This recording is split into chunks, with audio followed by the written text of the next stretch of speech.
Come with me on a misty morning walk to the Three Shires Head, high in the upper valleys of the Peak District here in the UK.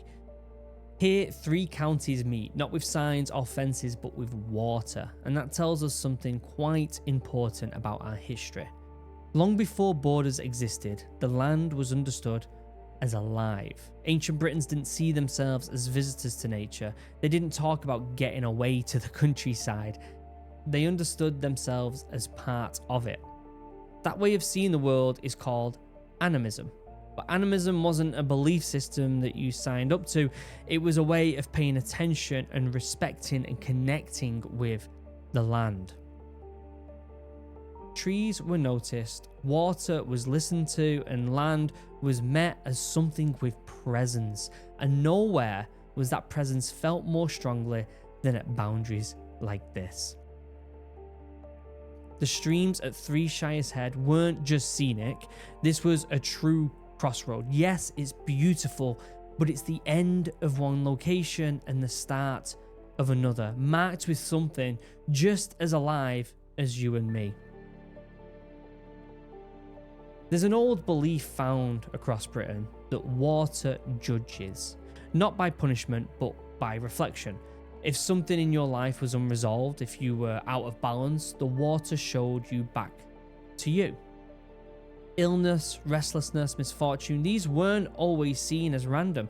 They were signs that something needed attention, and the land was part of that conversation.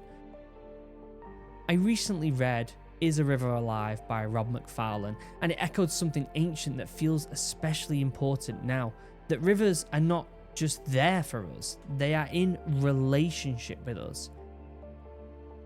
This river has seen so much.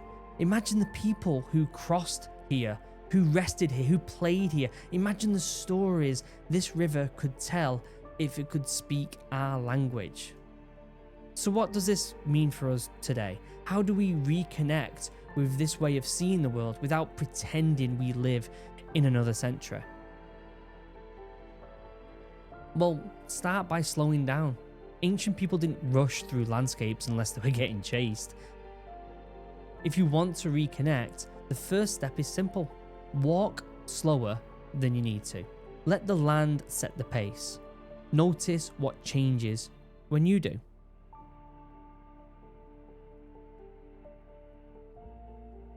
Learn one place deeply. You don't need to go somewhere dramatic. Ancient connection came from familiarity. Visit the same river, the same patch of woods, the same hill. Over time, you'll notice moods, seasons, and rhythms. That's how relationships form. We have this innate desire in the modern world to constantly find something new, find the next place, find something more beautiful, find something more extreme. But it's too much. Stop and just go to a place you've been before and see the differences. Acknowledge the land. You don't need rituals. Just acknowledge it. Touch the water, rest your hand on a tree, and just stand still. You don't need to take anything. Just say, hey, I'm here with you. And this isn't symbolic. Your nervous system responds to it. Your breathing changes, your body settles. This is a mix of both biology and magic.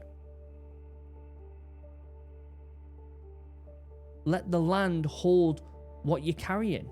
Ancient people didn't carry things alone. They let things go. And one of the best ways to let things go is by saying it out loud, talking to someone about it. There is this modern ritual going around of writing intentions on paper and then throwing it in a fire. You can do something similar with a river, although don't pollute it. Just say it out loud, let the river carry your words away. We call this like mysticism now, but it might just be remembering how to be human. I also want to mention that yes, I have noticed that my backpack is open in this shot and a couple other shots. It's because I've got a new drone that I'm practicing with, and getting it in and out of my bag, I forgot a couple times to close it back up. I'm trying to be better, but I was also just enjoying the moment and finding different beautiful places to take a shot with my brand new toy, which I really enjoyed. And using this technology, I was worried that it was going to disconnect me from the outdoors and keep technology buzzing in my mind while I'm trying to just reconnect with nature. But honestly, it didn't. It made me see the nature in a different light and connect with it in a different way and through different eyes. It was actually quite beautiful in a way. Modern life asks us to stay alert, stay tense and disconnected, and the old ways remind us that regulation doesn't always come from effort. Sometimes it comes from relationship, with land, with water, and with stillness. Standing here, I don't feel like I'm borrowing this place. I feel like I'm being welcomed into something ongoing, a conversation that never really stopped. We just forgot how to listen. If rivers are alive, then so is our connection to them. And places like this are still teaching, quietly, patiently, waiting for us to slow down enough to just hear them again. So I'm stood here at the crossroads, at the Three Shires head, and I'm looking at this river and I'm thinking, who has crossed this before? The chances are my ancestors have. My ancestors have lived in this location for hundreds and hundreds and hundreds, maybe even thousands of years. And so the chances are I have an ancestor that might have crossed this river going from one boundary to the next. This river might have seen my ancestors, and I'm hoping it'll see my descendants. I'm hoping my great grandchildren will cross this river wondering about their ancestors prior to them crossing it as well. It's a beautiful place to reconnect. It's a place that I'll be coming to on a regular basis.